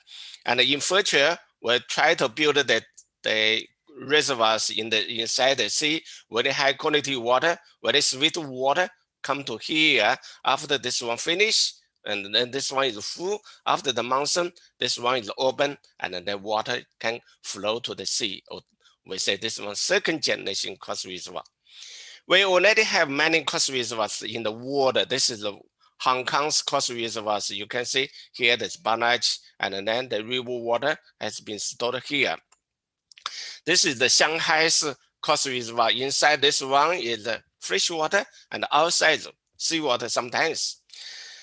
And this is the relationship between our in nature condition, this water table on the ground.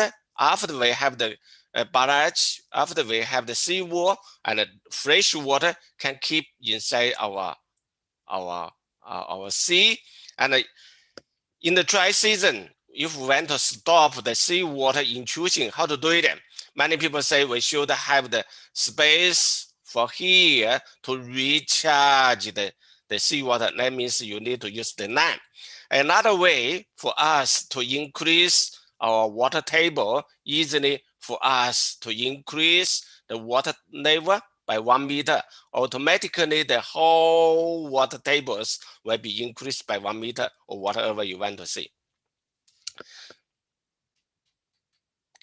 So in India, you have the very good tradition. And for example, Nehru, the first PM, said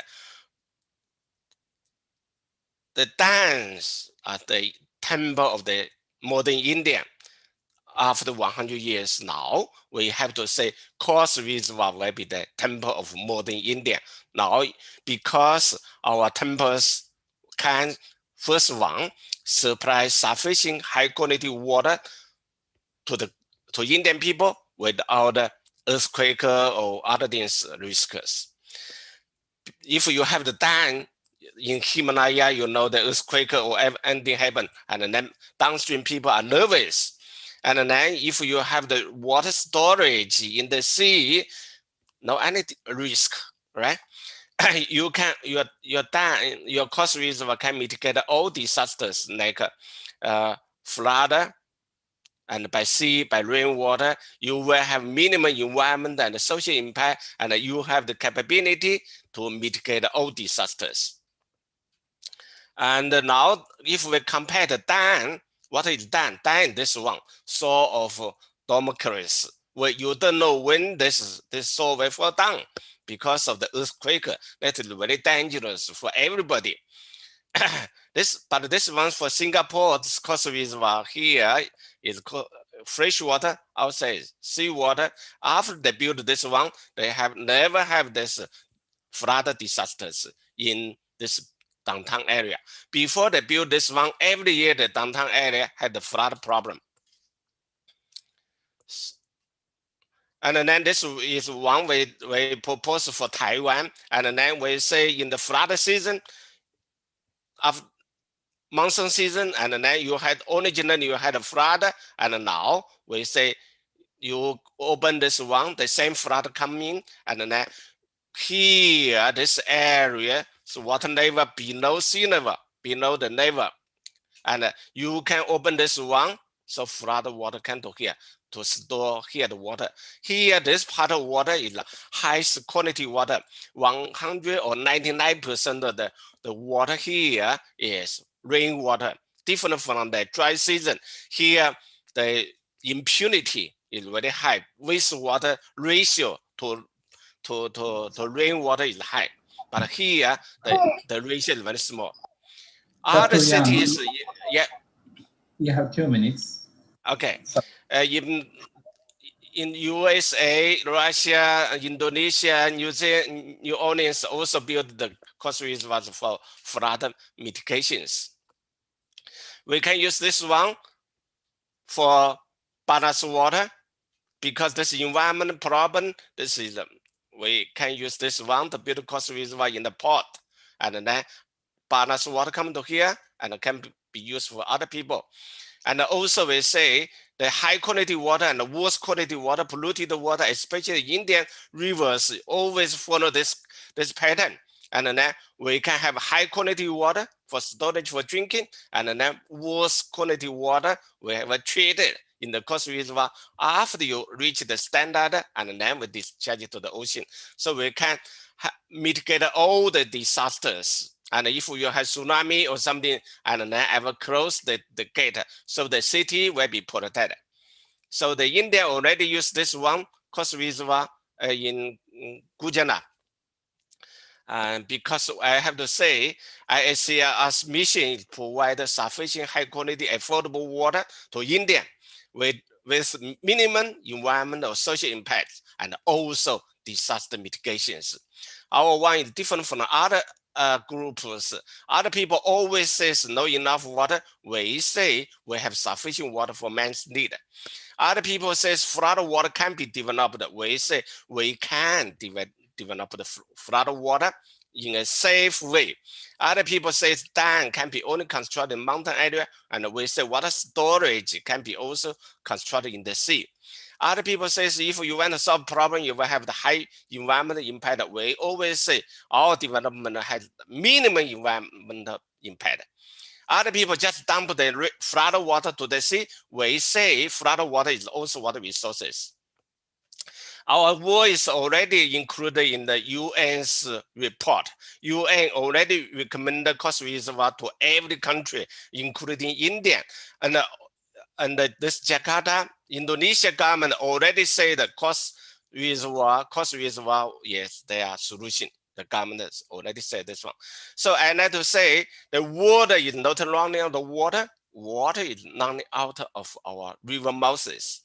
Our water crisis is not caused by water shortage, but storage shortage, because people are totally wrong to assume fresh water storage can't be inside the seawater. That is wrong. And ICL help people to drink natural water from heaven. Other people like desalination to ask you to drink the artificial water from unknown sources. Maybe your seawater, maybe your toilet water. For future, our preliminary research shows we can supply sufficient high quality water with minimum environmental impacts. At the same time, we can mitigate almost all natural or human-made disasters in the coast area.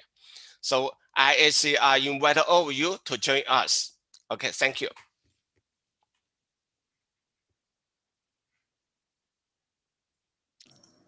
Thank you, Dr. Yang, for a nice presentation. We have a question from Dr. Azmo. Can you see it, or you want me to read it? What measures are taken for the separation of fresh water and seawater in coast area, and what are the costs of the use of the method? Okay, thank you.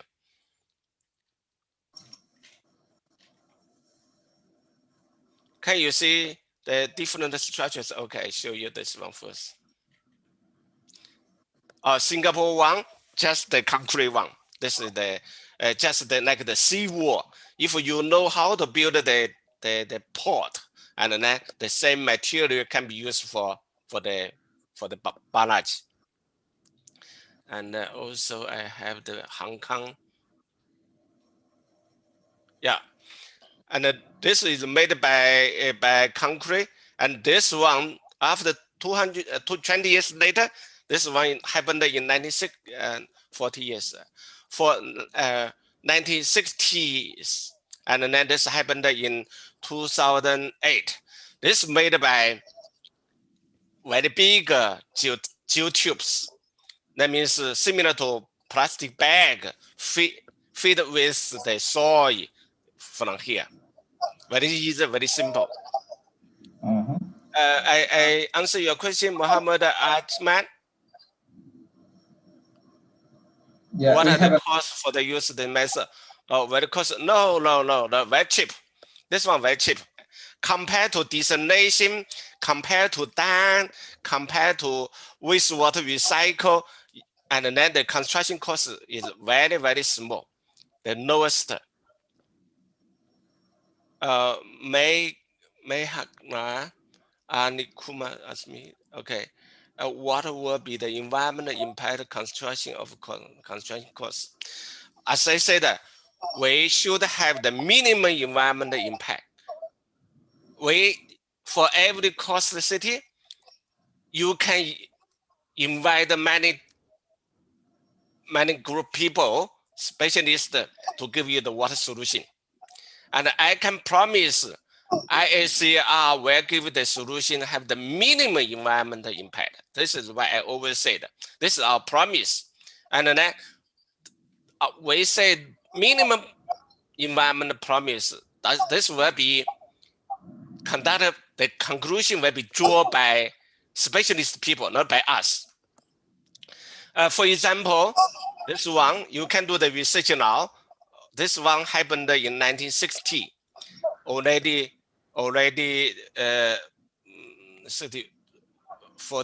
60 years already.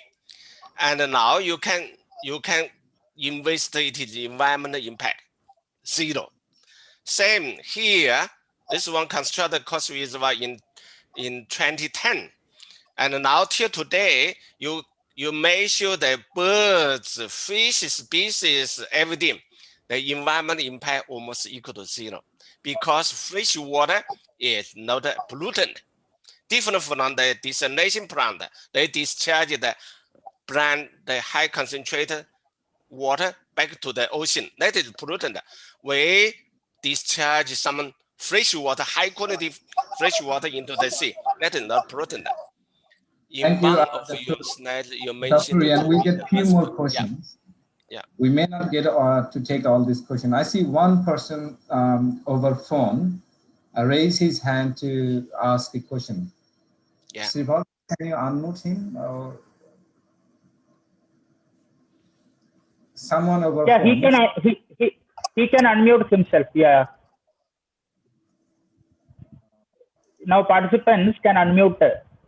So I think he's over phone. Yeah, he has raised the hand. I have asked him to unmute, but there is no response. Okay. I think a very interesting presentation, lots of interest over here and lots of questions. Yeah, thank you. But I think we'll leave it to later communication. So thank you for everyone joining this session. I realized at some point there was about 170 audience to listen to the 4 fabulous lectures. All of them are really interacting. Of course, I learned a lot from this presentation, from risk response to reservoir, structural response, and landslides. All these things are really, really great. I'm really impressed, like how depth work is going on everywhere. So I would like to thank everyone for coming and present. And at this stage, I will hand over the whole session to Siva. Thank you, Professor Mizanur Rahman, for the wonderful moderation and kindly chairing the session very efficiently. Thank you very much for your kind support and contribution towards the conference. Also, thanks to all the speakers. So we had, as Professor Rahman told, we had diverse topics discussed today, starting from landslide to coastal disasters, then structural seismic, structural safety, and also a different humanitarian perspective as well. So I hope all the participants enjoyed the session. Now we have keynote session 10 today, 2 p.m. Indian time. as you can see in the screen, we have 4 featured speakers, Dr. RBS Yadav, Dr. Sakteri Ramya, and Dr. Sakvirat, and Dr. Satkumar Somar. So we request all of you to kindly attend the keynote session 10, scheduled today 2 to 4 p.m. Indian Standard Time, GMT plus 5:30. And more importantly, we will be having the exciting panel discussion today at 6 p.m. Indian time. So the panel will be chaired by Professor T.G. Sitaram, who is the director of IIT Guwahati and president of IACRR. So our Professor Yang is the general secretary of the International Association for Coastal Reservoir Research, who just spoke to us. Then we have panelists, very eminent panelist, Professor Dilanti Amaratunga, who is heading the Global Disaster Resilience Center at the University of Huddersfield at UK. Then Dr. G.R. Reddy, who is the president of Association of Structural Rehabilitation. And Professor Shivakumar Babu, former president of Indian Geotechnical Society. And Dr. Giriraj Amarnath, who is a research group leader at the International Water Management Institute. And Dr. Amodmani Dikshit, who is the chairperson of Asian Disaster Reduction and Response Network, as well as General Secretary of National Society of Earthquake Technology, Nepal. So we look forward to see you all for the keynote session, as well as very especially for the panel discussion. Please make the panel discussion a great success with your active participation. After the panel discussion will be from 6 to 7:30 p.m. Indian time. After that, we will be having a half an hour concluding session, validatory session, a formal validatory session. So the feedback form will be shared during that session. So please mark your attendance and fill your feedback so that we can give you the certificates based on the names and emails that you give to us during the validatory session. So please be present for the validatory session till 8 p.m. After that, we will have a group photograph, a virtual group photograph, and we will formally end the conference at 8 p.m. After that, we will keep the forum open for some informal interactions, which will be led by our chairman of the conference, Professor Chandan Ghosh, who is here. So we will be having a brief informal interaction with the participants who are wish to interact. So that is optional. You can leave your busy or interested participants can stay and we can interact for say 15 to 20 minutes. So with this, once again, thanking Professor Rahman for kindly chairing the session. I formally end this session. Thank you. Thank you all.